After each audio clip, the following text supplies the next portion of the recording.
थांबला मूर्ख पोरगा. त्या गाडीवर हमला नाही करतो उभा राहिला तर. नाही तर आमच्या गाडीत येऊन जा म्हणा. अरे जाणार रे हे पोरा. नाही धावतो तो धावते.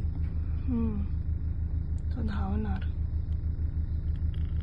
तो पाहत आमच्या गाडीवर ये म्हणा. नाही तर जमल का? पण कटलं तिकडं तू भाजी आहेस ना गाडी तेच तर.